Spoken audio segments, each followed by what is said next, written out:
And now we shift focus to Sudan, where the capital city of Khartoum is once again at the center of intense fighting between the Sudanese army and the paramilitary RSF.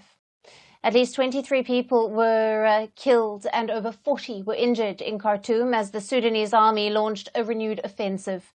Khartoum has been under the control of the Rapid Support Forces, but in the last 1 week, the Sudanese army has been gaining ground. The Sudanese army launched airstrikes that hit a busy market in the capital city. Khartoum's central market, which was attacked, is near one of the main camps that's occupied by the paramilitary Rapid Support Forces. Using a fierce battle also took place on the ground, with the residential areas being targeted, and the victims of the latest round of fighting include traders, shoppers and local residents. Videos have also emerged of clashes between the army and the RSF near a mosque in central Khartoum. Now, according to reports, the army is advancing towards Khartoum from nearby Omdurman city, which is in its control. Sudan's army-backed government is currently based in Port Sudan on the Red Sea coast.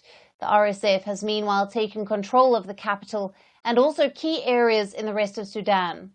Now, last week, the army launched its biggest offensive in months to retake Khartoum. And as per reports, in its week-long offensive so far, the army has been able to recapture several areas, effectively isolating the RSF. While the hostilities between the two sides continues on the ground, the war has taken a global dimension, with many foreign powers involved in the conflict. Several nations have been reportedly arming the rival sides, which in turn has prolonged the conflict.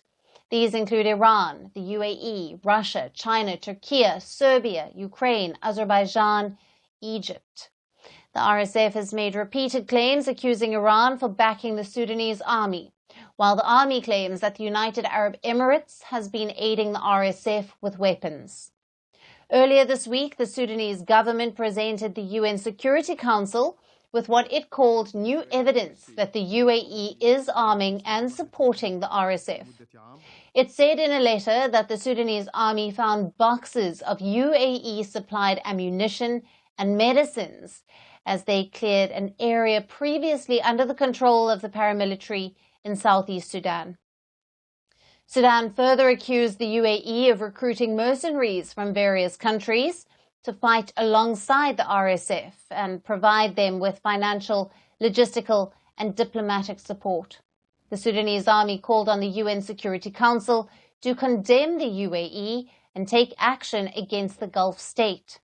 The UAE has been denying these allegations. Sudan has been reeling under a brutal civil war since April of last year. The power struggle between the Sudan army and the paramilitary erupted in April of 2023. Both sides have been vying for power and control over territory. The World Health Organization says at least 20,000 people have been killed in the war, but some estimates put the toll much higher at up to 150,000. As per the UN, the war has also created the world's largest displacement crisis. More than 10 million people, around a fifth of Sudan's population, have been forced from their homes.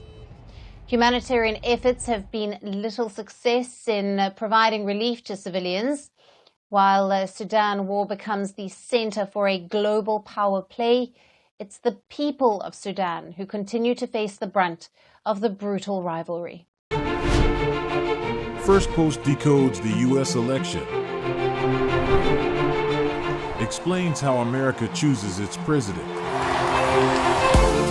Your primer on the race to the White House.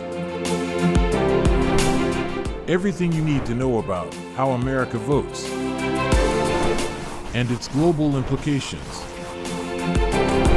U.S. Election Explained. Every Monday and Thursday only on Firstpost.